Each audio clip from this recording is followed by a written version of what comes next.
Welcome to Raja academy.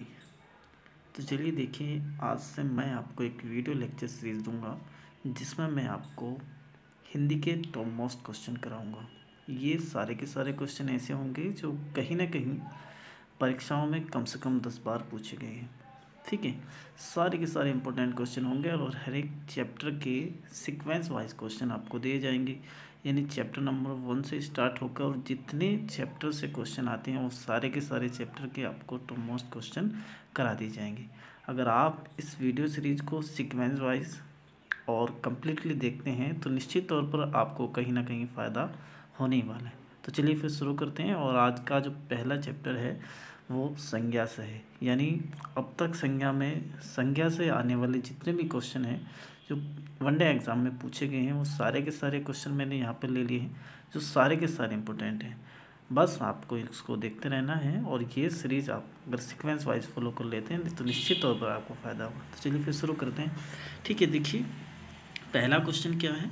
अच्छा, एक बात और ध्यान रखनी है यहाँ पर कि कई बार एक सवाल पूछा जाता है, आपसे पूछा जाता है कि संज्ञा कितने प्रकार की होती हैं। हम यहाँ कंफ्यूज रहते हैं कि संज्ञा 3 प्रकार की होती हैं या फिर 5 प्रकार की होती हैं।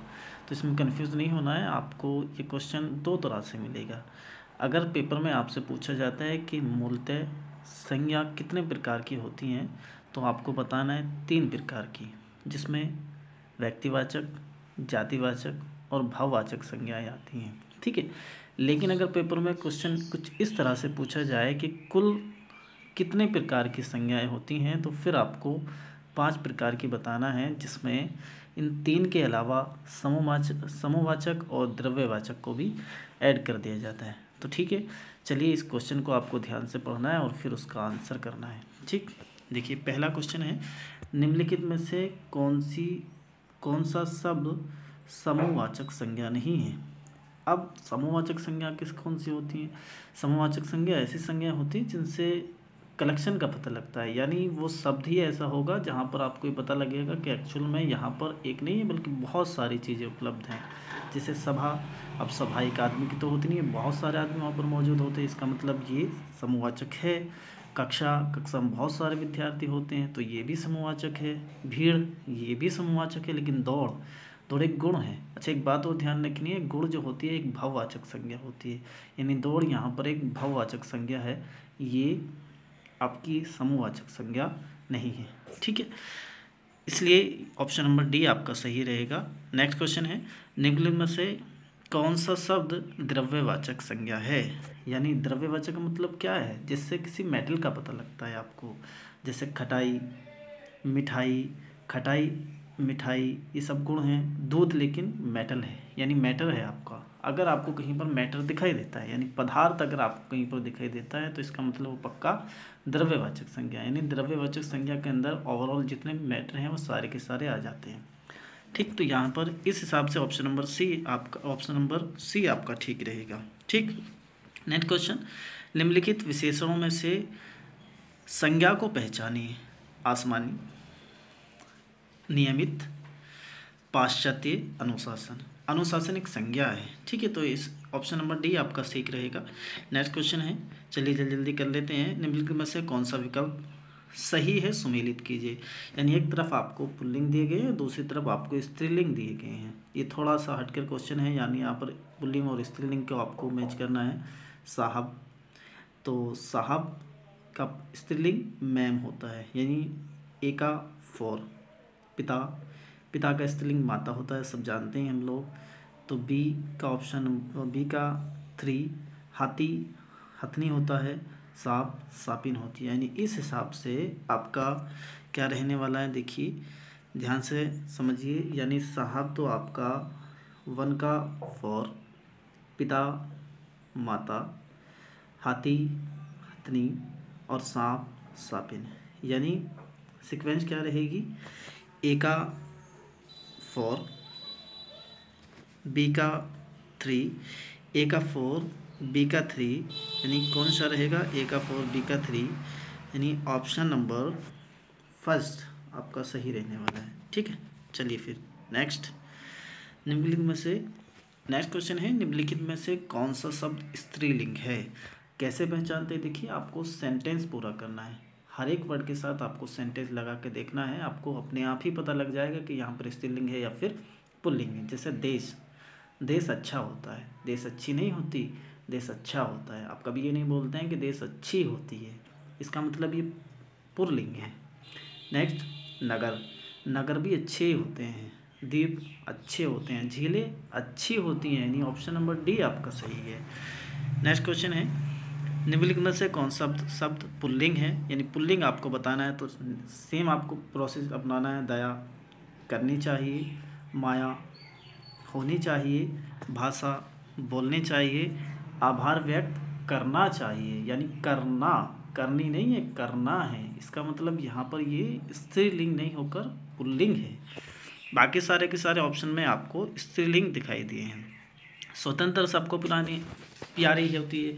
नेक्स्ट क्वेश्चन, स्वतंत्रता सबको प्यारी होती है। स्वतंत्रता खुद एक भाव है, इसका मतलब ये एक भाववाचक संज्ञा है। इस हिसाब से ऑप्शन नंबर बी आपका सही रहेगा। नेक्स्ट क्वेश्चन, निम्नलिखित में से किस विकल्प में सभी शब्द भाववाचक संज्ञा हैं? अब भाववाचक संज्ञा में आपको क्या देखना है? कोई गुण होगा या तो, या उससे भावना का आपको पता लग रहा होगा। देखिए, अमीर, गरीब, समूह, मिठास, समूह। नेक्स्ट, जवानी, खटास, पुस्तक, गंगा, रसीली, कड़वाहट, बुढ़ापा, उन्नति, धैर्य, चालाकी, उदासी, सूर्य। देखिए ऑप्शन नंबर सी, देखिए रसीला, कड़वाहट, बुढ़ापा और उन्नति, यानी ऑप्शन नंबर सी आपका सही है। बाकी सब में कहीं ना कहीं आपको अलग ऑप्शन दिखाई देगा। नेक्स्ट, निम्नलिखित प्रश्न लिंग से संबंधित हैं, इनको ध्यान से आपको पढ़ना है, फिर आपकी उत्तर का चयन करना है। जैसे पहला क्या लिखा गया, अकारांत तथा आकारांत पुल्लिंग शब्दों को इकारांत लगा देने से वे स्त्रीलिंग हो जाते हैं। सही है, बिल्कुल सही है, ये आपका सही है, यानी पहला ऑप्शन आपका सही है। नेक्स्ट, सेकंड क्या है, जातिबोधक शब्दों के अंतिम स्वर को लोप कर उनमें कहीं इन और कहीं आइन प्रत्यय लगाकर स्त्रीलिंग बनाया जाता है। बिल्कुल सही है, ठीक है, यानी दोनों ही ऑप्शन सही है, 1 और 2 दोनों सही। इस हिसाब से ऑप्शन नंबर सी आपका सही है, यानी 1 और 2 दोनों ही सही हैं।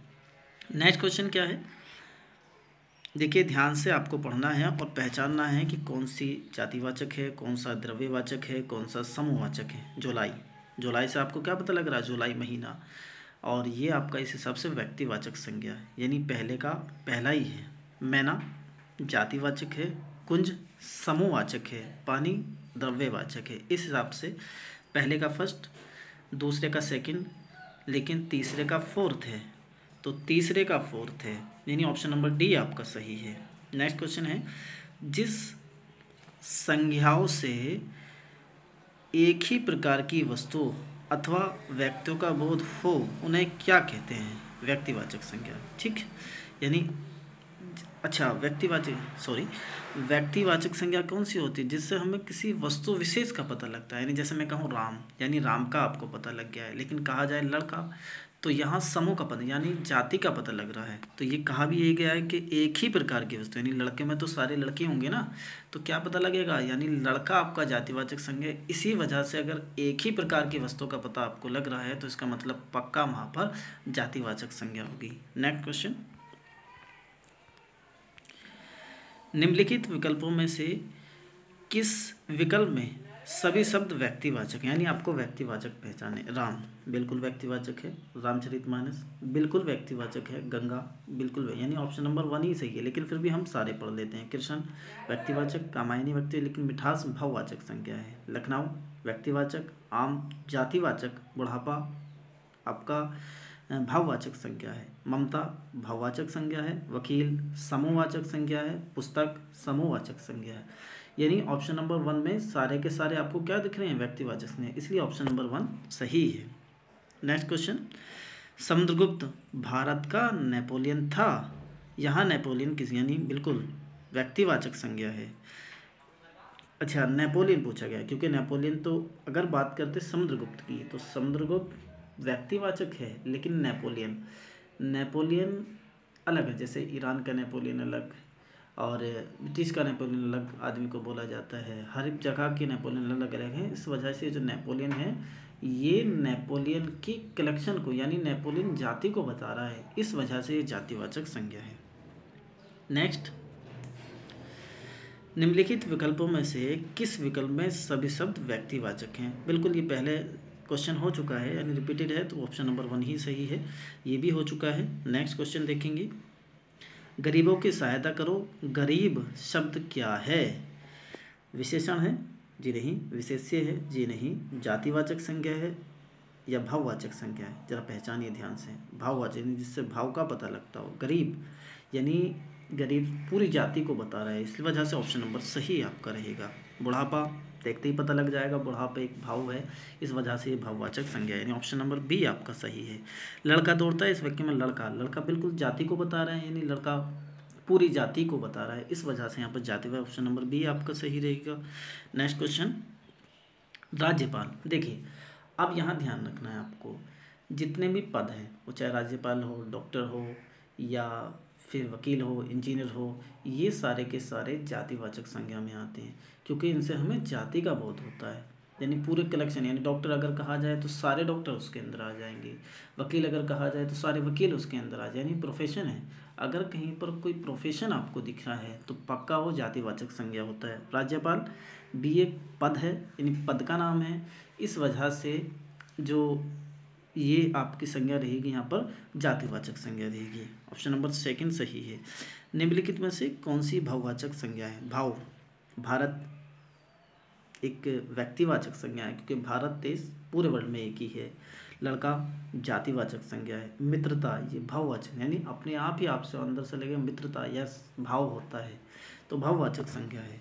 ठीक, नेक्स्ट क्वेश्चन है, निम्न में से संज्ञा शब्द पहचानिए। हरा एक गुण होता है और गुण जो बताता है वो विशेषण कहलाता है। पतला भी विशेषण है, गहरा भी विशेषण है।